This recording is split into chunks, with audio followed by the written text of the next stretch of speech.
आदरणीय मुख्यमंत्री जी ने भी मन की बात सही सही कह दी। मुझे बहुत अच्छा लगता है कि आदमी जैसा अंदर सोचता है वो मुंह से बोले। यही जीवन की सबसे बड़ी सफलता का कारण बनता आगे चलकर। आदरणीय संसदीय कार्य मंत्री धारीवाल साहब, आपके साथ कई बार उठापटक हुई, लेकिन फिर भी बाहर जब मिलते हैं तो बहुत प्रेम से मिलते हैं। और अभी सभी लोगों ने अपनी अपनी बात कही। मैं बहुत भाग्यशाली हूँ कि मैं आप सबके साथ, और इससे भी बड़ा भाग्य मेरा यह है कि मैं उस प्रारंभिक पीढ़ी के साथ भी मुझे काम करने का मौका मिला। मैं आदरणीय हरदेव जोशी जी के साथ भी, भैरव सिंह जी के साथ भी, मैं सोचता हूँ कि शिवचंद जी माथुर के साथ, पहाड़िया जी के साथ, मदेरणा जी के साथ, मैंने इन सब लोगों को बहुत नज़दीक से देखा। और मैं आपसे एक विनम्र प्रार्थना करता हूँ। मैं बहुत सामान्य बुद्धि का आदमी हूँ। मैंने अपनी सारी पढ़ाई, नौकरी और पढ़ाई साथ साथ करके मैं यहाँ आगे तक बढ़ा हूँ।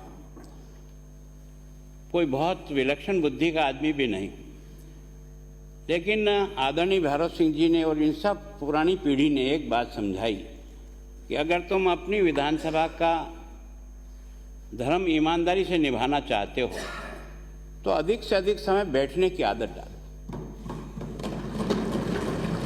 क्योंकि तुम सारा राजस्थान नहीं घूम सकोगे, लेकिन सारा राजस्थान यहाँ ये माननीय सदस्य आपके सामने लाकर उपस्थित कर देंगे। इनकी हर एक की बात का कोई न कोई महत्व निकलेगा, और वास्तव में उसके कारण से मुझे सीखने का मौका मिला।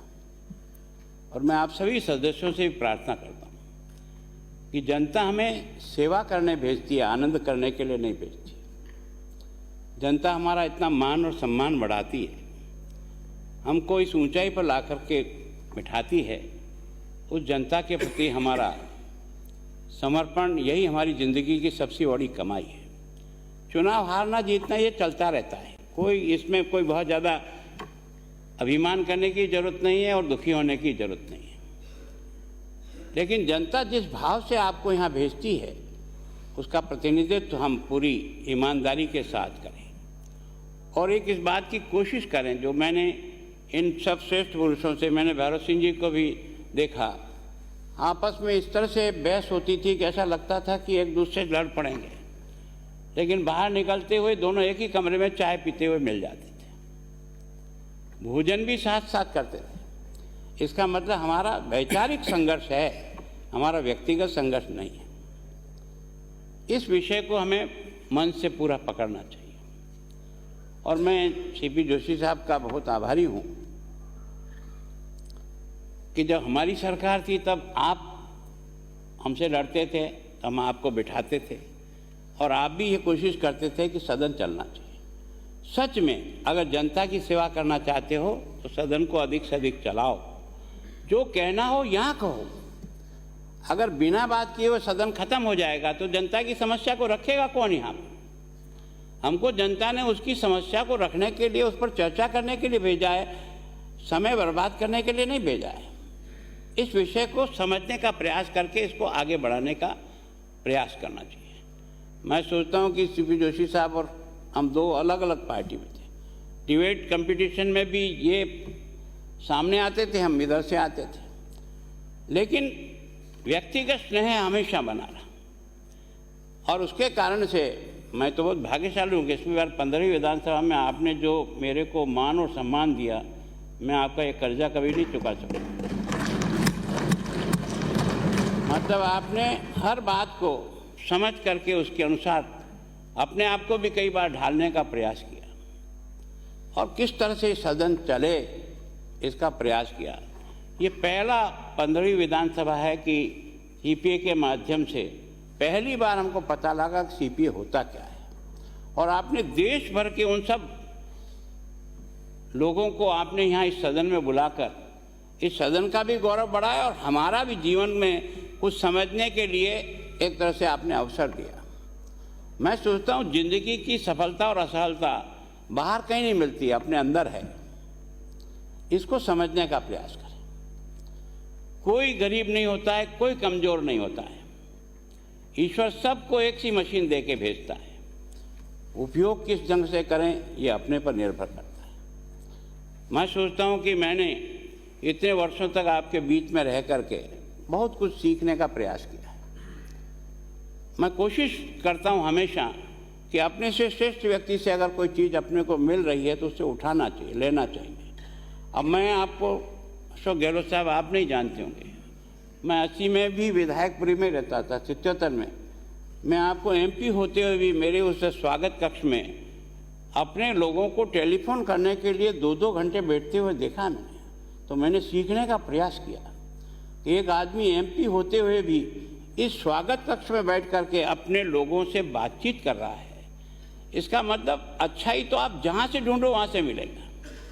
मैं सोचता हूँ मैंने वसुंधरा जी के साथ भी काम किया, मैंने भैरव सिंह जी के साथ भी काम किया। मैं हमेशा एक बात कहूँगी कि अंदर कुछ और बाहर कुछ ये मत करो, जो अंदर है वो बाहर बताने का प्रयास करो और सच को स्वीकार करो। मेरी बात कई बार यहाँ विधानसभा में मेरी बड़ी अजीब स्थिति में आके खड़ा हो गया और मेरे से कई लोग नाराज़ भी होते हैं कि आपने ये क्या कहा। मैंने कहा नो, जो सच है वो सच है, वो चाहे इधर से हो चाहे उधर से हो। सच को अगर झुठलाने का प्रयास करेंगे तो अपने जीवन में न्यूनता आने का प्रारंभ हो जाएगा। मैं सोचता हूँ हम जीवन में न्यूनता नहीं आए। इस विधानसभा के माध्यम से अपने से जो श्रेष्ठ लोग इस विधानसभा का गौरव और सम्मान बढ़ा के गए, ये उनकी इस हाउस में अपीयरेंस के कारण से बढ़ी है, केवल उनके नेता बनने से नहीं बढ़ी है। इन हाउस में उन्होंने क्या परफॉर्म किया, किस तरह से विषय को रखा जनता के लिए और किस तरह से अपने आप को उसके साथ जोड़ने का प्रयास किया।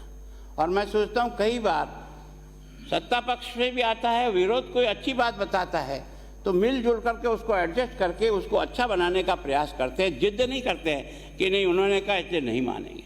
तो मैं सोचता हूँ कि मैं बहुत भाग्यशाली हूँ कि आप सब में से कई लोग जो सामने बैठे हैं, कोई 6 बार से, कोई 5 बार से, कोई 4 बार से, कोई 7 बार से, कोई 8 बार से मेरे साथ विधायक के रूप में रहे। आदरणीय कैलाश जी में एक बार हम दोनों एक साथ चित्तौड़गढ़ में आए। तो मैं सोचता हूँ कि मेरी आप सबसे विनम्र प्रार्थना यह है कि हम जनता के अधिकारी नहीं हैं, जनता के सेवक हैं। इस बात को दिमाग में 24 घंटे रहना चाहिए कि जनता यहाँ काम करने के लिए भेजती है, मस्ती करने के लिए नहीं भेजती। जनता आपसे कुछ चाहती है कि जब जनता आपको इतना ऊपर उठा करके, गुलाबचंद कटारिया की देलवाड़ा में भी कोई पहचान नहीं थी। आप जब 80 में चुनाव लड़े होंगे तो मेरे घर के डांडे केलू भी आपने देखे होंगे। बहुत सामान्य परिवार से आया हूँ, लेकिन मैं सोचता हूँ कि प्रयत्न किया जाए तो सामान्य परिवार और गरीब परिवार को बाधा नहीं होती है। वो तो एक तरह से हमको आगे बढ़ने की ताकत देता है। अभाव में से व्यक्ति खड़ा होता है तो व्यक्ति ज़्यादा मजबूत बनता है।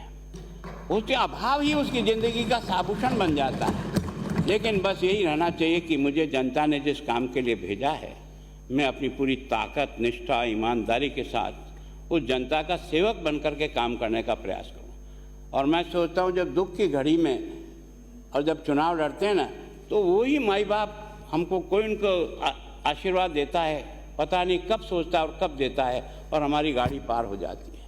ये जो हम बार बार जीतते हैं ना, उस जनता के आशीर्वाद से। हमने अगर उसका कोई अच्छा काम किया होगा, उसकी अच्छी बात की होगी, उसकी संग ठीक तरह से व्यवहार किया होगा, तो वो सोचता है, बच्चा हो चाहे बूढ़ा हो।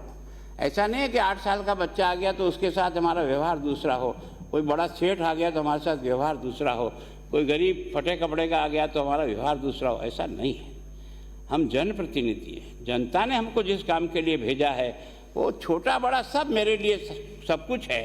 उसको सोच करके अपनी यात्रा को आगे बढ़ाए, क्योंकि लोकतंत्र से अच्छा और क्या रास्ता है जिसके आधार पर आप और हम सब प्रयत्न करते हैं देश बनाने का। लक्ष्य तो एक ही है। और देश कब बनेगा? जब देश में रहने वाली सभी जनता को सब प्रकार से उनके जीवन को ऊपर उठा सके, तभी देश बनता है।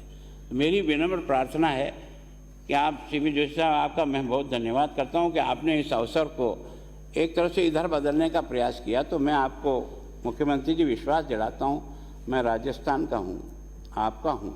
राजस्थान का मान और सम्मान बढ़ना ये मेरे नस-नस में भरा। जहाँ भी आपको कभी एक शिकायत, ये जो इतने विधायक बैठे हैं मेरे साथी, आप सबको विश्वास दिलाता हूँ, मेरे किसी भी आचरण से राजस्थान का गौरव नहीं गिरेगा, राजस्थान का गौरव बढ़ेगा।